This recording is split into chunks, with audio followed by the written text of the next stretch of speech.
Before we even finished our first month full-time RVing, one of our kitchen drawers exploded open on the highway. We thought we were prepared. We were not. Turns out, the number one thing that breaks in most RVs, it's not the roof or the fridge. It's this cheap little latch right here. Okay, so what's the deal with RV latches? I haven't spoken to a single person that hasn't had complaints about them. Well, let's talk about what breaks first and why. So, part of the balance that you have when you're building an RV and designing one is you're looking for something that is lightweight. That way, it will use less fuel, you can bring more stuff with you on the road, that good stuff.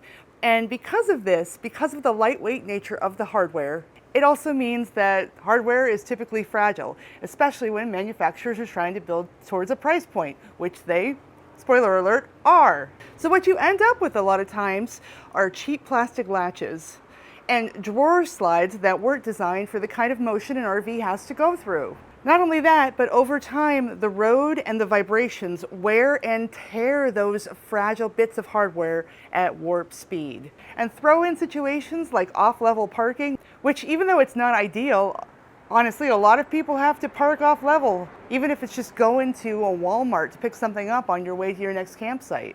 And the off-level parking, even in those little doses, over time makes drawers lean, slide, and wear out faster. Like, guys, we ended up having to bungee cord the drawer under our stove, and it stayed that way for months. Okay, so we know the problem.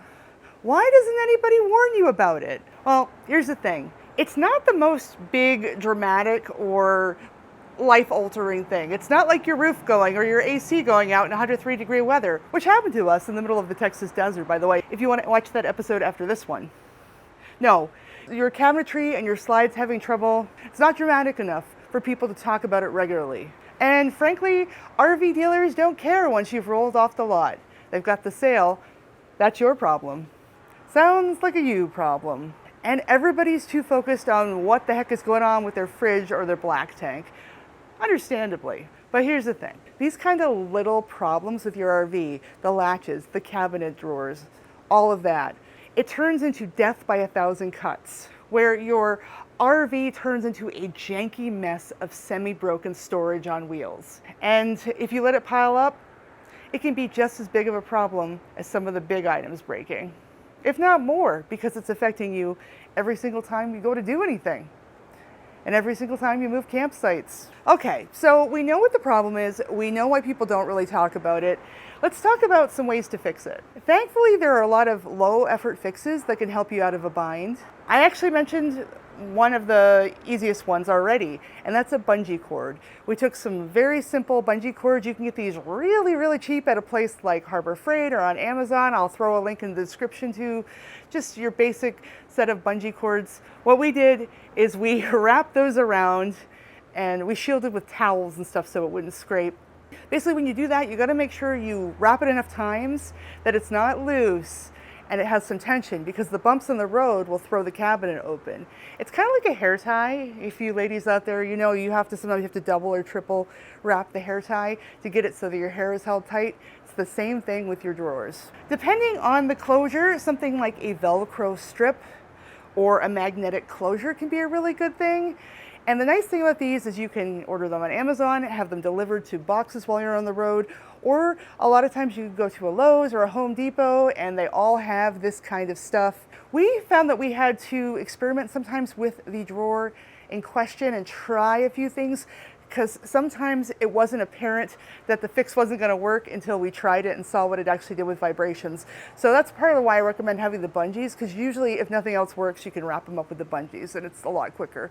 But for elegant fixes and things that are easier to undo over time, look at these little bits of closure and slipping things together. Don't be afraid to have a whole bunch.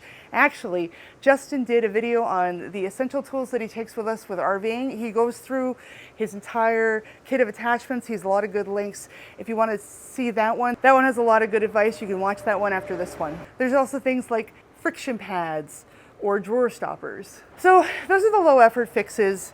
If you're looking at better long-term fixes, you could think about replacing the factory latches with residential cabinet latches or higher quality RV latches. You could also look at something like installing soft closed drawer slides if you're handy, or you know somebody who is. Furthermore, adding tension rods or DIY rails to your drawers can keep things from tipping out of them. Let me know if you want Justin to go more into this in a future episode. He is very handy, he's a very good explainer. This is more of a high-level view, just to get you started.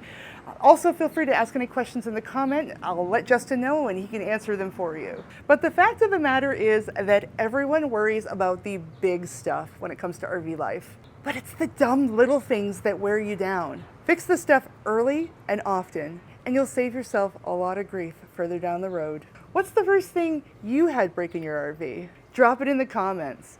Misery loves company after all. Anyway, it's been great talking to you as always. Thanks for watching, and I'll see you in the next video.